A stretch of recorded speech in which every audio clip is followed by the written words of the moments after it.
What that really feels like is a real missed opportunity. Just in general, Monday night was just part of that, but in the division, it's a real opportunity.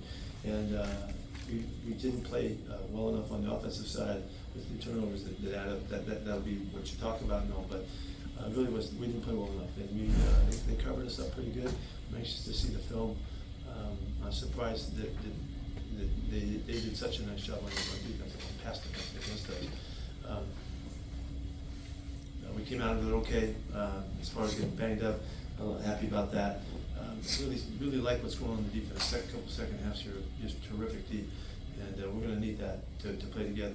But we know we missed the opportunity, and there's so many different ways that we'll get better. And so we got to go back to work really quickly and get ready for this game coming up. Pete, I know you said it's easy to look at the turnovers, but we got to look at the turnovers. Three interceptions by the quarterback. That's usually a non-starter. Anything that you could put your finger on that? Yeah, well, he took a couple shots. He threw a couple bombs down there, and one of them was on about the 2, and the other one was in the end zone. I think if that's right. Yeah, the reason that he got there because we had time to hold the football, so we protected okay, and we didn't get the ball thrown underneath. That's what I wish we would have done. I wish we would have not taken those shots. They looked a little like we had to score quick or something. I don't feel like that when we play is the way that we should ever play. But so we got to take what's there, and we got to take a look at the film. And I got to see why that happened like that. Surprised. We haven't looked like that at all at any time. So that was the first time that came up. Pete, Gino tonight a couple of times obviously looked like he was limping. Did his health have anything to do with that performance? No, he was all right. I mean, he took off and ran, made some yards too. There was a little something from last week, but it wasn't bothering him. He was okay. He made it through all the tests and all of that. So I think he'll feel more confident. As he goes out again, comes back, and maybe push it. But I don't think that was a big issue tonight. Pete, two-parter, if you would. If we can go back to your first answer on Gino and the picks, just in general, overall, his decision-making tonight, your thought process. I know you said he had to take, or he took a couple of shots, whether he wanted to or not, but just the overall of his decision-making. Second, with Brock Bowers coming in banged up, little limited, did that play a role in play calling and maybe adjustments in terms of targeting? I got to talk to Chip about that. If we were concerned about him. We practiced one day during the week, and he seemed okay and all that. But you saw us go to him more in the second half because he survived the first half and made it through it. I thought like we were impatient with the throwing game, and that's why the ball went down the field so far. And I don't think we needed to do that. And so but again, I don't want to talk too much until I see the film about the specifics of that. But it's disappointing. I know that the picks are a big issue, but that's not my concern. My concern is why we didn't get the ball thrown and caught underneath, and we wound up taking those shots. Pete, first drive of that second half, 11 plus minutes, I think 5 third down conversions. What did you like on that drive, and how did that mirror what you guys worked on? Yeah, we were 50% on third down in this game, and that should generally get you a chance to hold the football and move it.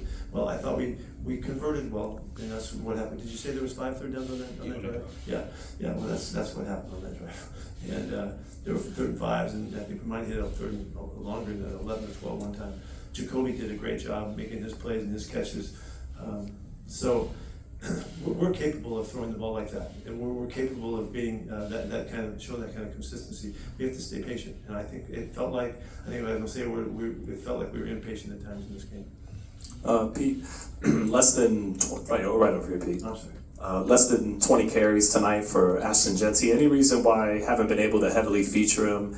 Is that something you want to get going in the future? We're just getting started. We're just getting started. He's breaking into the NFL. He's figuring it out.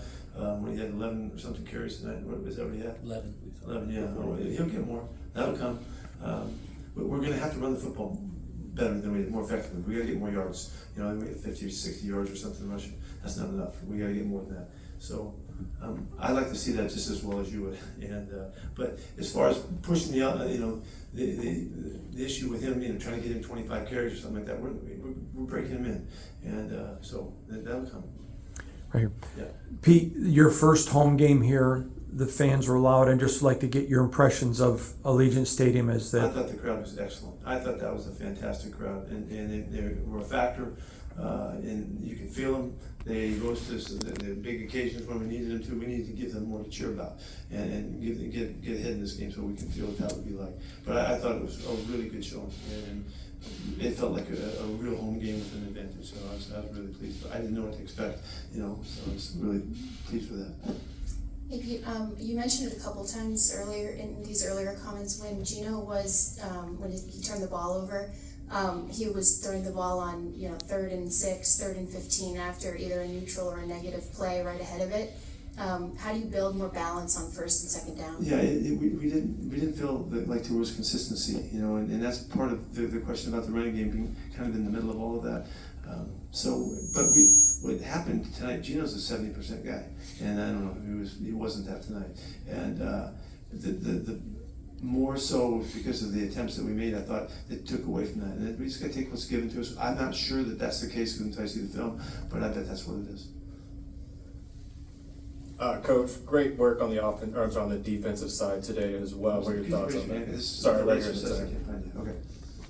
Great movement here on the defensive side. What are your thoughts on the big plays you guys made late in the game to give yourself some hope? Yeah, I think this is a defense that's going to come together and continue to be really difficult on our opponents. The running game has not been an issue at all. We've been able to get some rush. We've made some plays. Our corner made some nice plays tonight.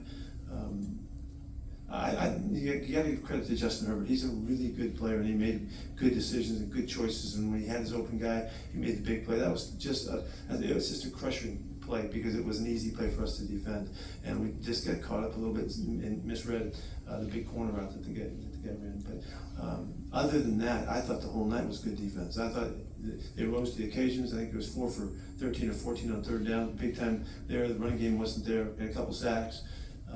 And we made some plays, So I think that's a big positive side of what we've shown here in the first couple of weeks. That those guys can go. Got to keep it going. What just happened doesn't mean nothing. Well, what are we going to do now? That's what's going to count. So we got to come back against the Commanders and get rolling.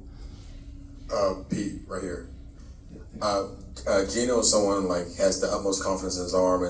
He's willing to throw the ball and sometimes in double, triple covers. But is there a time where you kind of have to pull him to the side and say, "Hey, we can't"? Yeah, it felt like that tonight. That's right. It felt like that tonight, and he had a lot of time back there. He had a chance to look and see. Didn't like what he saw underneath, and gave those guys some shots down the field, which he's tremendous at doing, basically. So I'm not supporting some of the choices there. I need to see what happened though. I want to see if he had other options that we could have got the ball out of his hands.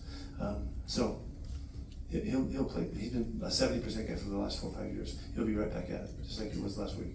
Pete, there was a report that Tom Brady meets 3 times a week or so with Chip Kelly, goes over film with him. We saw him up in the booth with the headset on. I just was curious your thoughts on that level of participation with Tom Brady. And that's not accurate. That's not accurate. That's not accurate.